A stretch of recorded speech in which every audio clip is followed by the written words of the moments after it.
We are back on Fight News Now, and it's time to give out a pair of tickets to see Joe Rogan live at the Sony Center for the Performing Arts in Toronto. It's happening Friday, September the 26th at 10 p.m. as part of the Just for Laughs 42 Festival. Simply tweet us at FightNet and tell us what episode number of Joe Rogan's podcast featured our own Robin Black. Use the hashtag RoganFNN and you'll be in the draw to win those tickets. Now we send things over to Priscilla Caripan in this week's installment of The Shift.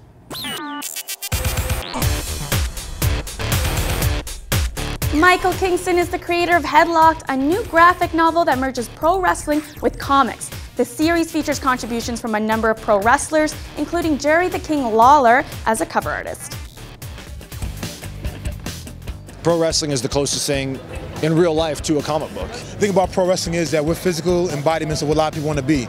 Each wrestler represents somebody in the audience. Most of us that read comics were attracted to pro wrestling because you saw guys like Hulk Hogan and the Ultimate Warrior that were these big, basically comic book characters in real life. We're living superheroes who actually do jump off top ropes and fly and do amazing things, you know what I mean, with our body and our physicality.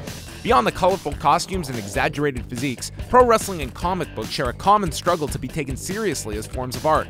Writer Michael Kingston aims to silence these critics with his professional wrestling comic series, Headlocked. I think if you've been a wrestling fan any length of time, you have to defend it to people, you know, probably at least half the people you know. So, you know, I wanted to do something that sort of treated wrestling with respect. So the concept behind Headlocked is the kid is a theater major who falls in love with wrestling and, you know, for the performance art aspect of it, and he quits school and it's his journey like through the wrestling business. Mike has a really, really good insight into the business.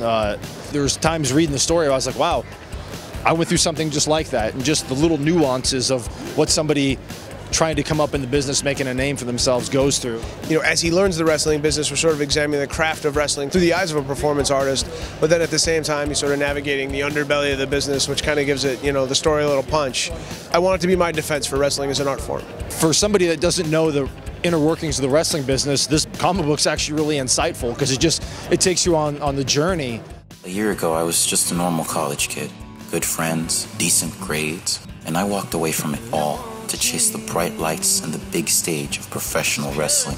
When I started, I was just a guy with an indie book, and I would go to shows and set up, and, you know, Rob Van Dam would come by as a fan and, you know, hey, let me see this, you know, oh, this is awesome, you know, anything I can do to help, you know, and Shane Helms, another big comic fan, you know, and then it sort of spiraled from there. I met Jerry Lawler, and he's an artist, and he agreed to do covers for me, and then we have more wrestlers contributing art to the book than we have traditional comic book artists. You know, we're not supported by any major promotions, we're not supported by any major comic book publishers, we're double independent, I guess, so everybody kind of, you know, everybody likes the book, and they like what we're trying to do, and they're just trying to help us get to the next level. You can order it off our website at headlockcomic.com. And if you dig wrestling and comics, it's the perfect hybrid. That's it for The Shift this week. Back over to you, John. Thanks a lot, Priscilla, and time is ticking down, so without further ado, it's time for this week's viral video where we search the internet to make you laugh and cry at our society, and here's this week's offering.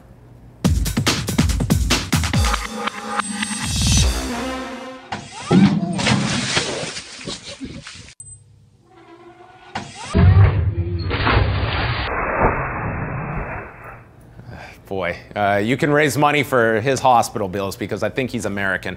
That brings this week's show to a close. I want to thank all of our guests, Scott Coker, Shane Mosley, Uriah Faber, Michael Chandler, Vanderlei Silva, and Mike Tyson. Don't miss this week's edition of the MMA Report Thursday at FightNetwork.com, where we will be joined by a number of guests, and you can tweet us at FightNet once again to win those Joe Rogan tickets. On behalf of John Ramdeen, Robin Black, Priscilla Caripan, and our Fight Network crew, I'm John Pollock, and we're going to send you out with this great clip of Mike Tyson with Toronto Mayor Rob Ford as Tyson reminisces when he used to crack heads for a living.